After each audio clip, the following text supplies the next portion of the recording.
亲爱的朋友们，欢迎来到微光夜读。生日当天，我堂弟送我一辆崭新的劳斯莱斯。下午，他女朋友带着人堵到学校，指着我鼻子骂：装什么白莲花，勾引我老公的贱货，让他送豪车充阔气。今天不还车，我让你混不下去。我攥紧手机冷笑，揪住堂弟衣领，看看你找的什么玩意儿，不分手，以后别喊我姐。接下来开始我们本期故事，记得点击订阅并开启小铃铛。事情要从上个月说起，堂弟程玉的创业公司资金链断了，追债的人天天堵在他家门口，甚至往他车上泼红漆。作为从小把他当亲弟弟疼的堂姐，我咬着牙做了个决定，抵押爸妈留给我的唯一一套老房子，连本带利借给他600万。当时亲戚群里全是冷嘲热讽，说什么女娃胳膊肘往外拐倒贴的赔钱货。我憋着一肚子气，就盼着弟弟能争口气，让我扬眉吐气一回。生日那天，我正在图书馆啃论文，突然接到程玉电话：姐，下楼。我抱着一堆资料跑到校门口，直接被眼前的阵仗惊住了。一辆银灰色劳斯莱斯停在梧桐树下，程玉倚着车门冲我笑：生日快乐。周围同学全在偷瞄，我盯着车标上金灿灿的欢庆女神，手心都出汗了。6位数的豪车啊！我这24年第一次离奢侈品这么近。当天傍晚，我特意拉着同寝室姐妹去停车场验货，夕阳给车身镀上金边，我得意地晃着车钥匙，看我弟送的。正美滋滋接受大家的彩虹屁时，突然听见一声尖锐的吼叫划破空气，就是他，那个勾引别人老公的贱人。我还没反应过来，一个踩着10厘米红底高跟鞋的女人就冲了过来。她身上的香奈儿套装价值不菲，手里的链条包却狠狠砸在车盖上，金色菱格纹在车漆上划出刺耳的声响。3个染着黄毛、戴着大金链子的男人跟在她身后，手里的棒球棍一下下敲着轮胎，活脱脱电影里的混混出场。装什么白莲花？他一把揪住我的马尾，疼得我眼泪直冒，猩红的指甲几乎戳到我眼球。程玉上个月给我买个3万块的包都要墨迹，转头给你买6位数的车，说你俩什么关系？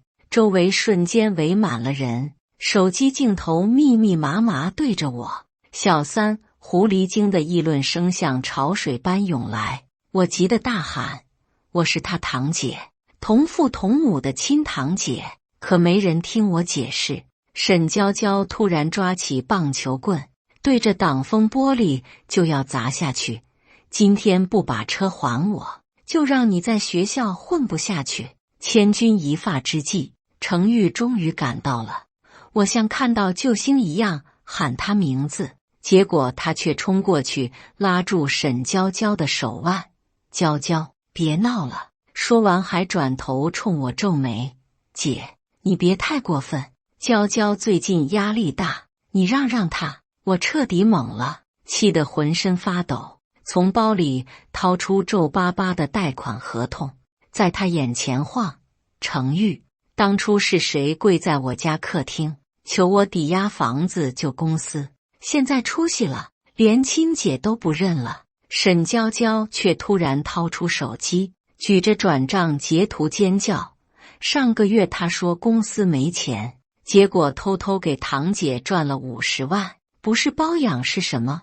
我定睛一看，那根本是我打给她的救命钱。还没等我解释，我的手机突然响了，是银行打来的催款电话，提醒房贷逾期。哈哈哈哈！沈娇娇笑得上气不接下气，装什么豪门阔太，连房贷都还不起，还好意思收豪车？周围的议论声更刺耳了，闪光灯咔咔闪个不停。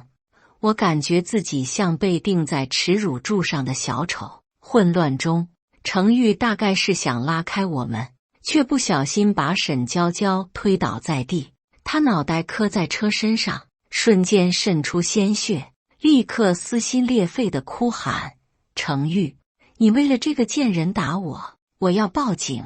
当晚，景浩豪门堂弟包养姐姐景浩的词条直接冲上热搜第一，点开评论区，全是不堪入目的辱骂。恶心的绿茶为了钱连堂弟都不放过。我刷着一条条恶意评论，眼泪止不住地往下掉。更讽刺的是，程昱从头到尾没给我发过一条消息，仿佛那个在我怀里哭着说姐我一定会还你钱的小男孩从来就没存在过。就在我绝望到想注销所有社交账号时，一辆黑色迈巴赫悄无声息地停在我面前，车窗缓缓摇下，露出一张戴着金丝眼镜的脸。傅晨舟，程昱最大的商业竞争对手。他慢条斯理地打量着我，突然笑了：苏小姐，要合作吗？说着扔出一个 U 盘，程昱和沈娇娇联手转移资产，你抵押的房子早就被他们2次抵押了，这里面有你想听的真相。录音里，沈娇娇娇滴滴的声音清晰无比。程昱那蠢货，还以为我真爱他，他堂姐才是行走的 ATM， 等钱到手，咱俩就去国外。我浑身发冷，原来从始至终，我都是他们算计好的棋子。我攥着 U 盘的手青筋暴起，指甲几乎掐进掌心。傅晨舟递给我一张名片，上面印着傅氏集团 CEO， 需要帮忙的话随时找我。说完，车子扬长而去，只留下我站在路灯下，看着他尾灯消失的方向，突然笑出了声。好啊，程昱，既然你不仁，就别怪我不义，这场闹剧该收场了。至于傅晨舟，他眼底的算计和兴趣，让我隐隐觉得事情恐怕没那么简单。揣着 U 盘和贷款合同复印件，我在程氏集团大厦前深吸一口气，阳光透过玻璃幕墙，刺得人睁不开眼。可我心里比这阳光更灼痛，抵押的房子，被践踏的亲情，全网的辱骂，这些账今天必须算清楚。我不仅要让程昱和沈娇娇身败名裂，更要拿回属于我的房产，彻底摆脱这场噩梦。推开会议室大门时，程昱正翘着2郎腿和股东们谈笑风生。看到我，他的脸色瞬间变得惨白。我二话不说，直接把 U 盘插进投影仪。沈娇娇那熟悉的声音在寂静的房间炸开：程昱，把你姐的房子抵押出去，我们就能远走高飞。够了！程昱猛地拍桌，文件散落一地。这是恶意剪辑，姐，你怎么能为了钱诬陷我？股东们开始交头接耳，议论声像潮水般涌来。更让我崩溃的是，姑姑突然冲过来，扑通一声跪在我面前，白发凌乱地散在脸上。小玉不懂事，你别害她，那房子咱们慢慢还，你就饶了她这一次吧。我浑身发冷，伸手去拉姑姑，却被她甩开。沈娇不知从哪冒出来，捂着额头的纱布假哭：姐姐，我知道你喜欢程昱，但你不能这样毁了他啊！周围的闪光灯此起彼伏，原来他早就安排了记者混在人群里。当年程昱跪在我面前求我抵押房子时，你们怎么不说这是亲情？我举起皱巴巴的贷款合同，声音发颤：600万，那是爸妈留给我的唯一念想。会议室陷入短暂的沉默，可程昱很快反应过来，冷笑道：姐，证据呢？这些转账记录明明是你找傅晨舟伪造的。我转头看向傅晨舟安排的律师，他却悄悄摇头。程昱提前销毁了大部分财务数据。姑姑趁机哭喊：大家别信她，这丫头从小就嫉妒小玉，现在看她发达了，就想搞垮公司。股东们的眼神从怀疑变成了厌恶，我感觉自己像被钉在耻辱柱上，百口莫辩。这场闹剧很快登上热搜，景浩姐姐为夺财产陷害堂弟景浩的词条阅读量破亿，评论区全是人心叵测、为钱连亲人都不放过的骂声，甚至有人扒出我大学时兼职送外卖的照片，嘲讽穷疯了享鹅豪门弟弟。程氏集团股价暴跌，但程昱却召开记者会，声泪俱下的表示会原谅姐姐，继续照顾她。我躲在出租屋里，听着门外时不时传来的辱骂声，盯着手机里银行发来的最后通牒：如果1周内还不上房贷，房子就要被拍卖。而程昱和沈娇娇的朋友圈还在晒度假照片，香槟杯折射的光刺痛了我的眼睛。就在我绝望到想轻生时，收到一个匿名包裹，打开后是个老式 U 盘和一张字条：顶楼停机坪，今晚10点。U 盘里是程昱公司海外账户的流水，每一笔非法转账都清晰可见。我激动得浑身发抖，立刻打车前往城市大厦。然而刚到顶楼，3个壮汉突然从阴影里窜出来。沈小姐说了，让你消失。为首的人狞笑着逼近，我退到边缘，身后是28层的高空。千钧一发之际，直升机的轰鸣声由远及近。傅晨舟戴着墨镜从舱门跃下，身后跟着一群黑衣保镖。动我的人，经过我同意了吗？他挡在我面前，金丝眼镜下的眼神冷得像冰。一番搏斗后，壮汉们被制服。傅晨舟转身递给我一条毛毯：去我家，这里不安全。在傅晨舟的别墅里，我盯着墙上的老照片愣住了。那是3年前的车祸现场，照片里浑身是血的男人竟和傅晨舟有7分相似。当年救你的人是我。他倒了2杯红酒，声音低沉：程昱背后的势力想除掉你，因为你手里的房产是他们洗钱的关键一环。我握着酒杯的手不停颤抖，记忆如潮水般涌来。原来傅晨舟接近我不仅是为了商业竞争，更是为了保护我。而程昱早在多年前就和犯罪集团勾结，把我当成随时可以牺牲的棋子。凌晨3点，我和傅晨舟坐在落地窗前，制定新的计划。他的手指在电脑键盘上翻飞，调出更多程昱犯罪的证据。我则联系了当年帮程昱做假账的会计，用录音威胁他出庭作证。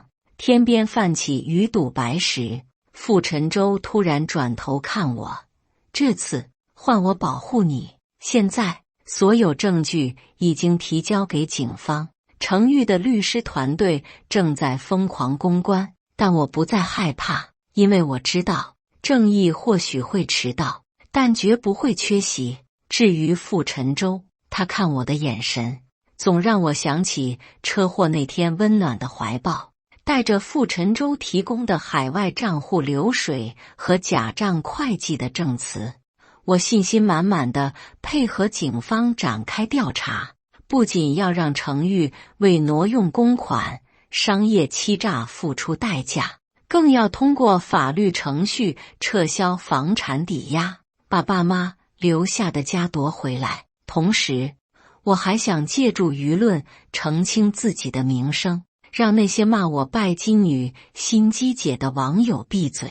程昱不愧是在商场摸爬滚打多年的人，被警方传唤后，他立刻动用所有关系拖延调查进度。他的律师团队抛出一堆证据不足、程序违法的理由，甚至诬陷我和傅晨舟恶意构陷。更恶心的是，沈娇在社交平台上卖惨，发长文哭诉被霸总姐姐霸凌，还晒出假的诊断证明，说自己被我气得流产，天知道她根本没怀孕。与此同时，网络上突然冒出大量水军，把我的个人信息、家庭住址全曝光了。每天都有陌生人在我家门口堵着骂，甚至往屋里扔臭鸡蛋。傅晨舟安排保镖保护我，但我还是不敢出门，只能躲在他的别墅里，看着网上铺天盖地的恶意言论，整夜的失眠。更诡异的是，关键证人那个会计突然失踪了，他的家人收到威胁信，说敢出庭就等死。傅晨舟派人四处寻找，却只在郊外废弃工厂找到他被撕毁的证词和带血的衬衫。我握着那张残缺不全的纸，手都在发抖。程昱到底还有多少手段？这还是我认识的那个弟弟吗？我和傅晨舟开始调整策略，他利用商业手段打压程氏集团的合作伙伴，切断程昱的资金链。我则通过黑客朋友，别问就是被逼急了，潜入程昱的私人云盘，试图找到新的证据。在翻找资料时，我发现程昱和一个叫暗火的组织有频繁邮件往来，邮件内容晦涩难懂，全是加密文件和暗语。但我注意到一个细节，每次提到我家的房产，都会出现中转站、洗钱这样的关键词。我把发现告诉傅晨舟，他的脸色瞬间变得惨白。你知道暗火是什么来头吗？那是地下最恐怖的洗钱集团，连警方都拿他们没办法。傅晨舟听后劝我放弃复仇，但我看着手机里姑姑发来的消息，他还在求我放过程昱，甚至说你要是个男孩子，爸妈的房子本来就该是程昱的。心里的怒火彻底被点燃，我握紧拳头，不管背后是谁，我都要把真相挖出来。就在我们以为快要接近真相时，更大的灾难降临了。傅氏集团突然遭遇黑客攻击，所有核心数据被加密，股价暴跌 30%。傅晨舟的竞争对手趁机落井下石，散布谣言说傅氏与洗钱集团勾结。而我这边，法院以证据不足为由，驳回了对程昱的起诉。更致命的是，网上流出一段经过剪辑的视频，画面里我和傅晨舟在别墅拥抱，其实是他安慰崩溃的我，配文却是霸总姐姐和仇人联手，背后竟有不可告人的交易。舆论彻底失控，我成了全网唾弃的蛇蝎女人，甚至有极端网友给我寄刀片。傅晨舟想办法公关，但收效甚微。深夜，我们坐在别墅的落地窗前，看着外面的暴雨。他突然说：“对不起，是我连累了你。”我看着他疲惫的侧脸，第一次发现，原来这个在商场上呼风唤雨的男人也有脆弱的一面。就在我以为一切都要完蛋时，我收到了一封匿名信。泛黄的信封里只有一张照片和一张字条。照片是20年前的，画面里一个小男孩跪在地上，被几个黑衣人毒打，而那个男孩分明就是年轻时的傅晨舟。字条上用红色钢笔写着：“你以为傅晨舟真的在帮你，他不过是想利用你，完成他的复仇大业。”我拿着照片的手不住颤抖，立刻冲进傅晨舟的书房。他正在处理公司危机，看到照片的瞬间，整个人僵住了。这是怎么回事？我质问他。你是不是早就知道暗火的事？接近我是不是另有目的？”傅晨舟沉默良久，终于开口讲述他的故事。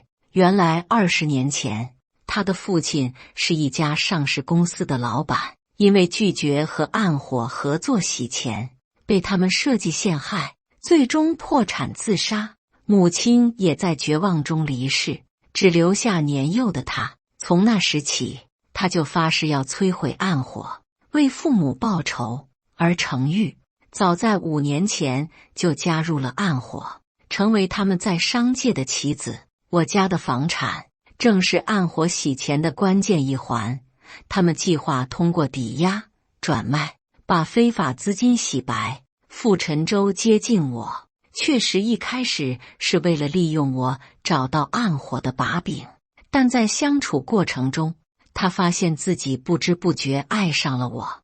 我本来想等一切结束再告诉你，但现在……他的声音哽咽，对不起，我不该瞒你，但我对你的感情从来没有一丝虚假。我跌坐在沙发上，大脑一片空白，可看着傅晨舟泛红的眼眶，想起这些日子他对我的保护，我又觉得也许他的感情真的值得我赌一把。现在我和傅晨舟的关系陷入僵局，他依然在努力解决公司危机，同时暗中调查暗火的下落，而我每天都在纠结要不要继续相信他。程昱还在逍遥法外，甚至给我发消息挑衅：“姐，认输吧，你斗不过我们的。”知道傅晨舟的复仇计划后，我陷入了前所未有的纠结。一方面，我恨他利用我，但看着他为公司危机焦头烂额，为保护我整夜失眠的样子，又忍不住心软。我的目标变得复杂起来，不仅要彻底摧毁暗火，让程昱得到应有的惩罚，更要弄清楚傅晨舟对我的感情究竟是真心还是算计。傅晨舟每天都试图跟我解释，但我始终避而不见。他只能通过助理给我送早餐，送我最爱看的书，甚至在别墅外种满了鸢尾花救命。他记得我随口提过的喜好，可每当我快要动摇时，就会想起那封匿名信，心里又竖起一道墙。与此同时，暗火的报复来得更加猛烈。傅氏集团遭遇第2次黑客攻击，这次对方直接索要5000万赎金，我的社交账号被黑，所有私信记录被公开，断章取义的截图让网友骂我玩弄霸总感情的绿茶。更可怕的是，保护我的保镖接连失踪，傅晨舟不得不亲自接送我。可即便这样，危险还是防不胜防。我背着傅晨舟，偷偷联系了一位在警局当卧底的老同学，他告诉我，暗火组织极其神秘，成员分散在各个行业，连警方追查10年都一无所获。但他给了我一个关键线索，程昱名下有个废弃仓库，很可能是洗钱据点。我决定独自冒险。那天傅晨舟去外地谈合作，我戴着口罩打车前往仓库。仓库外铁门紧锁，锈迹斑斑的锁头在风中摇晃，发出阴森的吱呀声。好不容易翻墙进去，却发现里面堆满了贴着英文标签的集装箱，空气中弥漫着刺鼻的油墨味。正当我用手机拍照取证时，突然听见身后传来冷笑：“姐姐，你胆子可真大！”我浑身血液凝固，是沈娇的声音。还没等我反应过来，3、4个壮汉从阴影里冲出来，用尽了乙醚的毛巾捂住我的口鼻。意识模糊前，我听见沈娇对着手机说：“人已经到手，该通知傅晨舟来收尸了。”再次醒来时，我被绑在一张破旧的椅子上，四周一片漆黑，头顶的白炽灯滋滋闪烁，照得墙上的血迹触目惊心。沈娇踩着高跟鞋走来，手里把玩着匕首。